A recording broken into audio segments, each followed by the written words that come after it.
السلام علیکم ورحمۃ اللہ وبرکاتہ۔ قال اللہ تبارک و تعالی بعد اعوذ باللہ السمیع العلیم من الشیطان الرجیم قاتلوہم یعذبہم اللہ بایدیکم ویخزہم وینصرکم علیہم ویشفی صدور قوم مؤمنین ویذہب غیظ قلوبہم ویتوب اللہ علی من یشاء واللہ علیم حکیم۔ معزز خواتین و حضرات، اللہ ملک العلم رب الجلال والاکرام کی توفیق اور اس ذات بابرکات کے فضل و کرم سے آج بدھ کا دن ہے 26 جمادی الاولیٰ 1441 ہجری 22 جنوری 2020 عیسوی، اور ہمارے سبق کا موضوع اللہ رب العزت کی پاکیزہ کتاب قرآن مجید 10واں پارہ سورہ توبہ 14ویں اور 15ویں آیت مبارکہ۔ رب کائنات فرماتے ہیں قاتلوہم، اے مسلمانوں تم ان کافروں کے خلاف لڑو، یعذبہم اللہ، اللہ تعالیٰ سزا دینا چاہتے ہیں ان کو، بایدیکم تمہارے ہاتھوں سے، ویخزہم اور ان کو ذلیل کرنا چاہتے ہیں، وینصرکم اور تمہاری مدد کرنا چاہتے ہیں، علیہم ان کے خلاف، ویشفی اور تشفی کرنا چاہتے ہیں، صدور قوم ایسی قوم کے سینوں کی مؤمنین جو ایمان لانے والی ہے، وَيُذْهِبْ اور دور کرنا چاہتے ہیں، غیظ قلوبہم ان کے دلوں سے غصہ، وَيَتُوبُ اللَّهُ اور اللہ تعالیٰ توبہ قبول کرتے ہیں، عَلَى مَن يَشَاءُ جس کی چاہتے ہیں، وَاللَّهُ اور اللہ تعالیٰ علیم حکیم جاننے والے حکمت والے ہیں۔ لفظی ترجمہ آپ نے سنا، با محاورہ ترجمہ سماعت فرمائیے گا۔ تم اے مسلمانوں تم ان کے خلاف لڑو، اللہ تعالیٰ انہیں تمہارے ہاتھوں سے سزا دینا چاہتے ہیں اور ان کو رسوا کرنا چاہتے ہیں، اور تمہیں ان پر غالب کرنا چاہتے ہیں، اور ایمان والوں کے سینوں کو اللہ تعالیٰ تسلی تشفی دینا چاہتے ہیں، ٹھنڈا کرنا چاہتے ہیں،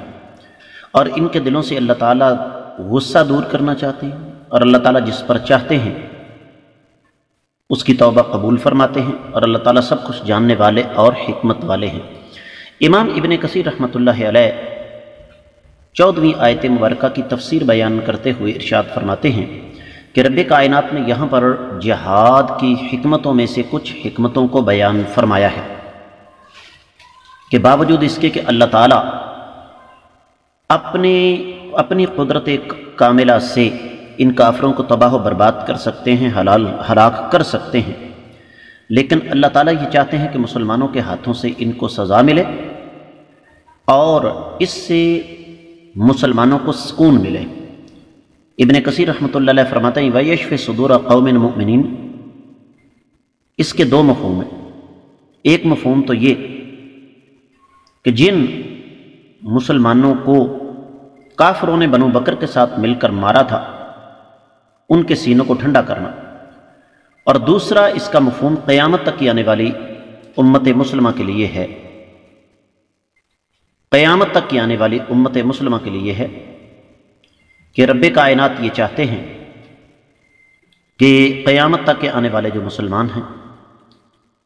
انہیں اللہ ملک العلم رب الجلال والاکرام اپنی رحمت سے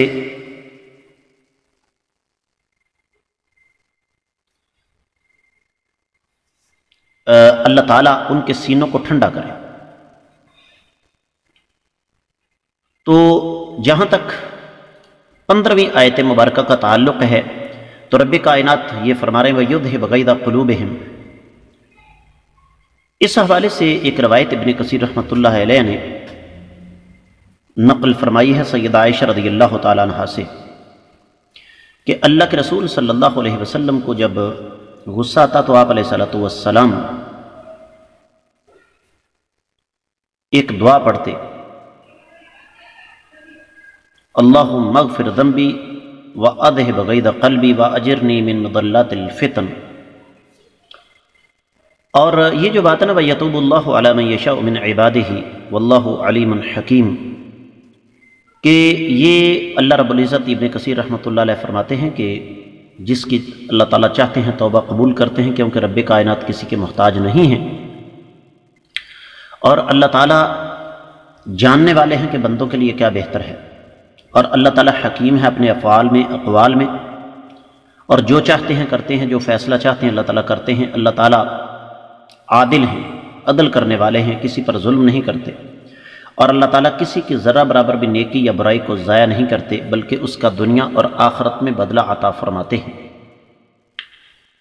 معزز خواتین و حضرات، تفسیر ابن کثیر میں اس حوالے سے جو کچھ بیان ہوا وہ اتنا ہی تھا۔ آئیے دیگر کتب تفاسیر کی طرف۔ اہل علم یہ بیان فرماتے ہیں کہ یہ جو ہے نا قاتلوہم یعذبہم اللہ بایدیکم، اصل بات یہ ہے کہ یہاں اللہ رب العزت نے اپنے وعدے کو سچا کر دکھایا ہے، اور یہاں پر حکم دیا ہے کہ مسلمانوں تم ان کے خلاف لڑو، جنہوں نے وعدے توڑے تمہارے ساتھ لڑائی کی شروعات کی ہیں، اور تمہیں اللہ تعالیٰ کا یہ حکم ہے کہ تم ان کو ان کی اس عہد شکنی کی سزا دو۔ اور یہ جو بات ہے یعذبہم اللہ بایدیکم، اللہ تعالیٰ تمہارے ہاتھوں سے ان کو قتل کروانا چاہتے ہیں، اور یہاں تعذیب سے مراد، عذاب سے مراد قتل ہے۔ اہل علم نے یہاں پر ایک اور نقطہ اٹھایا، خاص طور پر تفسیر الخازن میں یہ بات لکھی ہوئی ہے کہ بظاہر ایک جگہ اللہ فرماتے ہیں وَمَا كَانَ اللَّهُ لِيُعَذِّبَهُمْ وَأَنْتَ فِيهِمْ، اللہ ان کو سزا کیسے دے سکتے ہیں کہ جب آپ ان کے درمیان موجود ہیں، اور یہاں فرمایا ان کے خلاف لڑو، اللہ تعالیٰ تمہارے ہاتھوں سے ان کو سزا دیں گے۔ ان دونوں کے درمیان جمع کیسے کیا جائے؟ تو یہ جو بات ہے نا وَمَا كَانَ اللَّهُ لِيُعَذِّبَهُمْ وَأَنْتَ فِيهِمْ، اللہ تعالیٰ ان کو سزا نہیں دے سکتے جبکہ آپ ان کے درمیان موجود ہیں، اس سے مراد اجتماعی عذاب ہے کہ ساری کی ساری قوم کو عذاب نہیں ہو سکتا۔ اور یہ جہاں پر جس عذاب کا تذکرہ ہو رہا ہے وہ ہے انفرادی طور پر عذاب دینا، اور جہاں تک اس بات کا تعلق ہے وَيُخْزِهِمْ، یعنی اللہ تعالیٰ ان کو ذلیل کرنا چاہتے ہیں، مسلمانوں کو غالب کر کے ان کو قیدی بنا کے۔ وَيَشْفِ صُدُورَ قَوْمٍ مُؤْمِنِينَ، کہ مسلمانوں یاد کرو شروع سے لے کر آج تک تم ان کافروں کی طرف سے اذیتوں کا سامنا کرتے رہے، تو اللہ ملک العلام رب الجلال والاکرام نے اب تمہیں اس بات کا موقع دیا ہے کہ تم اپنی ان اذیتوں کا بدلہ ان سے لے سکتے ہو۔ پھر رب کائنات نے اسی بات کو آگے بڑھاتے ہوئے ارشاد فرمایا وَيُذْهِبْ غَيْظَ قُلُوبِهِمْ، کہ جو ایمان والے اپنے دلوں کے اندر انتقام کی آگ بھڑکا لیے بیٹھے ہیں نا کہ ان کافروں نے ہمارے ساتھ یہ کیا کیا، تو اللہ تعالیٰ فرماتے ہیں جب تم ان کے خلاف لڑو گے تو تمہیں ایک سکون ملے گا۔ اور یہ بات طے شدہ ہے معزز خواتین و حضرات، یہ باتیں میدانوں کی ہیں، گھروں میں بیٹھ کر شاید سمجھ نہ آ سکیں کہ جب انسان کافر کے خلاف میدان کے اندر اترتا ہے اور کافر کو جہنم رسید کرتا ہے نا، ایک عجیب و غریب قسم کا سکون جسے شاید الفاظ میں بیان نہ کیا جا سکے وہ انسان کو ملتا ہے۔ تو پھر اللہ تعالیٰ فرماتا ہے وَيَتُوبُ اللَّهُ عَلَى مَن يَشَاءُ، اللہ تعالیٰ جس کی چاہتے ہیں توبہ قبول کرتے ہیں۔ اس کا مطلب یہ ہے کہ اگر یہ کافر صحیح راستے پر آ جائیں، اب دیکھیے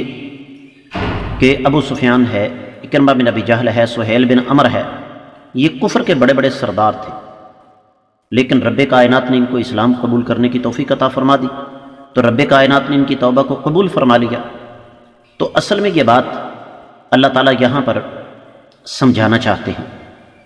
کہ اگر کوئی صراط مستقیم کی طرف آنا چاہے تو اس پر یہ اللہ تعالیٰ کا احسان ہے، اور رب کائنات اس کو رد نہیں کریں گے، اس کو پیچھے نہیں ہٹائیں گے۔ اور رب کائنات علیم، اپنے بندوں کی خفیہ باتوں کو جانتے ہیں۔ اللہ تعالیٰ کو اچھی طرح پتہ ہے کہ کون دل سے ایمان لایا اور کس نے منافقت کی، اور اللہ تعالیٰ حکیم ہے، رب کائنات کو اچھے طریقے سے پتہ ہے کہ اپنے بندوں کے لیے کون کون سے احکامات جو ہیں وہ نازل کرنے ہیں۔ اور یہاں پر اہل علم نے ایک اور بڑی پیاری بات کی ہے، وہ کہتے ہیں کہ ہر انسان اپنے عقیدے میں، اخلاق اور اعمال میں مختلف ہے، لیکن اللہ ملک العلام رب الجلال والاکرام نے تمام لوگوں کو ایک پلیٹ فارم پر جمع کرنے کے لیے قرآن و حدیث کی شکل میں سچا دین نازل فرما دیا اور دعوت دے دی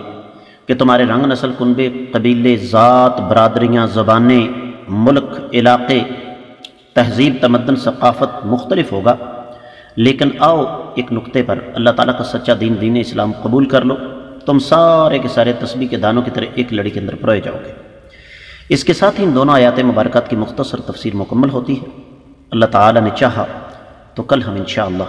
اگلی آیت مبارکہ پڑھنے کی کوشش کریں گے۔